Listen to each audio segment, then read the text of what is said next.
Hey guys, welcome back to another video, and in today's video I'll be covering a really important topic I wanted to cover about, but I never got the time because I either forget or I wasn't feeling up to it, but I kind of figured out how to do this video, and it is pretty much tips about One Life and pretty much how to, well, I'm going to say like how to master One Life because I haven't done that myself, but people want tips from me on how to go about One Life and, how to pretty much not die, because if you guys didn't know, One Life is just a Twitch community event where people come in and you pretty much go through the game without dying.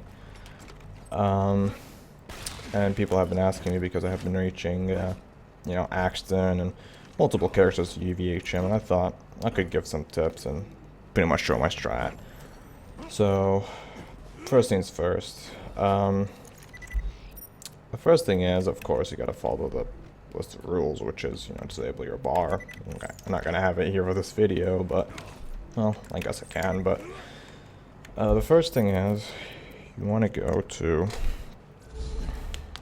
Destruct Peak. You do that whenever you're here. Whenever Claptrap, introduces you into the fast travel station or whatever. That's gonna get you to level 3 instantly, and that's a lot of experience early on.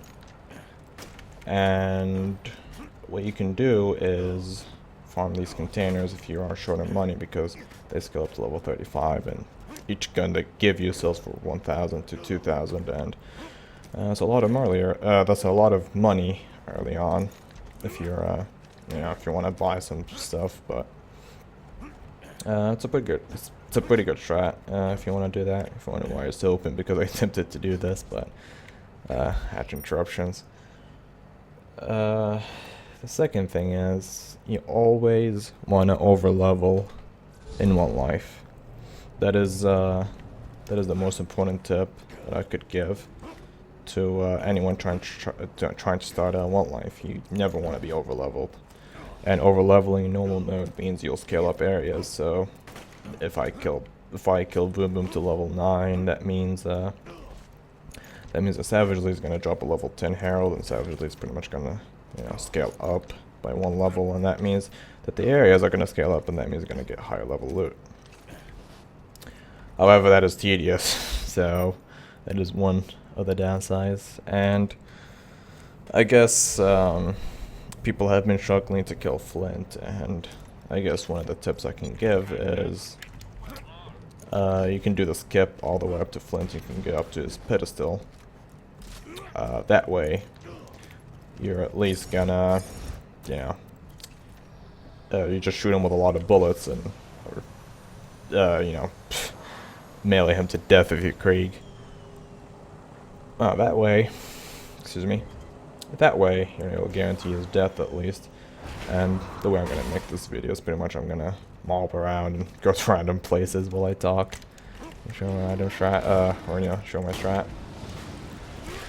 And the second thing is, well, not second thing, the next thing is I farm Savagely. Not this one. This doesn't spawn unless he doesn't spawn unless you go back to Sanctuary and turn in that quest. There's the extra Savagely over there next to the fast travel station. You can farm him until level 10, and that will make it so Frostburn scales up, and you get a chance of a early Herald if you'd like, which is always nice. You don't need to do that, but I do recommend scaling up Frostburn to level 10 at least, because after that I usually just do some Sanctuary missions and then go back and farm Savagely until level 12.5, exactly 12.5, because whenever you go into Frostburn, which I'm assuming you scaled up, that way you'll be level 13 by the time you come out. That way, Ball. Now, of course, if you're being confused, I'm in EVHM because I don't want to start a new character, so that's why enemies have higher level. Ball's going to be level 13. If you don't do that, it's going to be level 12, and Bloodshot is also going to be level 13 because you exit out of Frostburn at level 13. And you know, higher levels, higher level of a fastball means pretty much more damage. Because the fastball is a really important thing. And that's another thing I do, is farm ball for a fastball. Didn't drop it now, but you know, it's a general strat. So yeah, after I do Frostburn, I farm ball. After I do the In Memoriam quest. To maybe 15 to 16. Depends. If he's stingy, 17 even sometimes. After that, I go do some dust farming for a new shield, because usually the dust also scales up to level 14. And you can usually get absorbed shields or, you know, better class mods or Gwyn's Head. And then I farm Badma until level 16. That way, Badma can drop me, you know, pretty good blues and iridium. And I usually enter Bloodshot level 16. After that, after I beat Bloodshot and all that, I go and farm the rats until level 18, from 16 to 18. One other thing is you want to pick up that bot quest, because you'll explode every single time you try to do that. Rampage and fill the red bar. I don't know why I'm doing this. It's gonna be a little bit loud. But yeah, no, you kill the rats until 18, sometimes 19. And after that, I either continue on with the story or do the Waller Gobbler DLC. Or hire, shut up Craig, for higher level gear.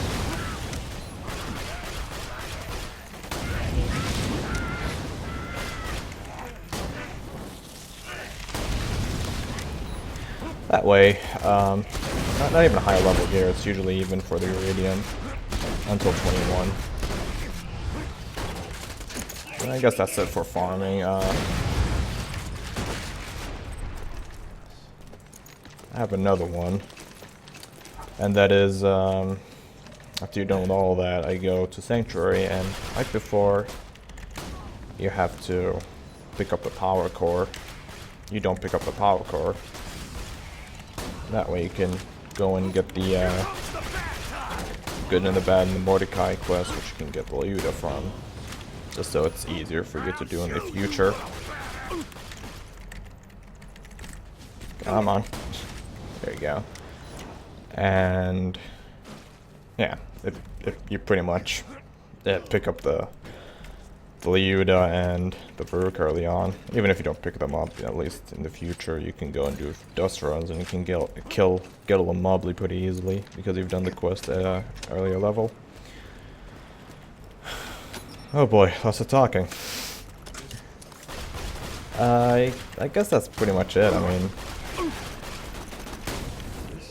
it's really about the early game in One Life. It's not even about the late game. Late game isn't even that bad. As long as you get out of normal mode, you should be fine. Should be. What a shiny soul scammer. I don't even know why I'm checking the loot. But yeah, that's pretty much One Life strat.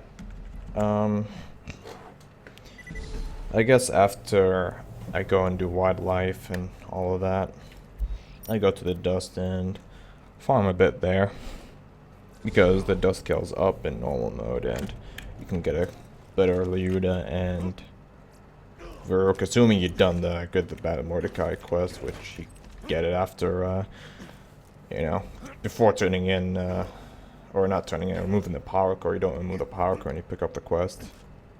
You know, well, by not removing the power core, I'm sorry, it's getting a little bit confusing. You turn in the quest, and then you don't remove the power core. That way you can pick up the mission. Yeah, here we go. Sorry, I just suck at explaining. But I still wanted to do this whole thing, so yeah. After you're done with all that, yeah, you can farm the dust after you've done Opportunity, or maybe even Wildlife, because it scales up. And then you can get a new Leuda or Or a Varuk. One of the two. And then die to a spider ant. Yeah, don't do that. And then after that, yeah, you go just do the story, and then you come back after bunker, after farming to level 27 is usually what I like to farm at. Yeah, you go back and farm even more. If you haven't guessed already, the 80% of one life is farming. Woohoo, farming. Really exciting. Yeah, after you farm more, well, guess what? You're gonna farm even more. You're gonna do the pirate DLC at level 30 because usually you're level 28 by the time you're done bunker. Then you go to do the pirate DLC and you pick up the Pimpernel, which is really good. And the Sandhawk, which is also really good. After you've done that, you just pretty much just do nothing. You just finish off the story, and that should be normal mode. Now, of course, that's just my one life strat. It could differ from yours. It could differ for another character. Like, I know I wouldn't do the Waller Gobbler DLC as who do you call that? I wouldn't do the Waller Gobbler DLC if I was Salvador, for example, because I don't trust myself. I pretty much know I'm gonna kill myself. What rocket launcher do you have? And it.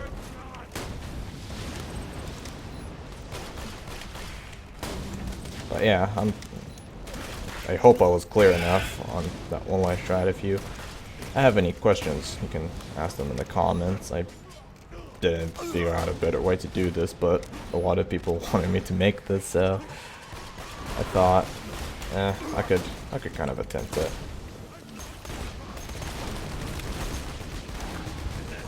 Okay. What's up with all the purple relics? Jesus. Lots of them all of a sudden.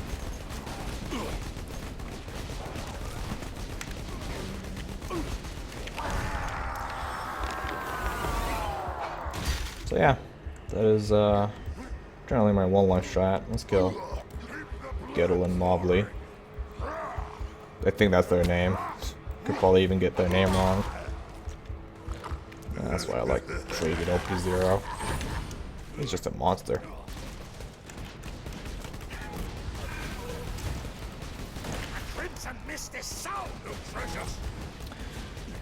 For TVHM and UVHM, I don't worry about it too much. You usually just stick to just farm and don't die. That's usually the general stat. Just farm as much, because even in TVHM you want to overlevel. Because wildlife also scales up to 21. That's the maximum. Bunker 26. Radiant Blight to 28. These should be like the normal values in TVHM. I kind of don't know them, but I know that wildlife maximum scales up to 44 is the maximum one, I think. But you want to keep these values in mind because that's how much you want to farm for, pretty much. Okay, so that was a lot of consistent talk from me. I think this should about wrap it up. If you have any one life questions, I mean, again, I'm not a master at this or anything. I'm probably suck at this game just as much. I just wanted to give my 2 cents on it. You know, get my one life shot. I'm not saying this is the way to play the game, or the way to play one life. You might have a different stat. You might just is bored from me from farming Boom Boom until level 9. You should probably not do that again. Unless you really want the Herald to be scaled up. But yeah, thank you for watching, and I'll see you in the next video.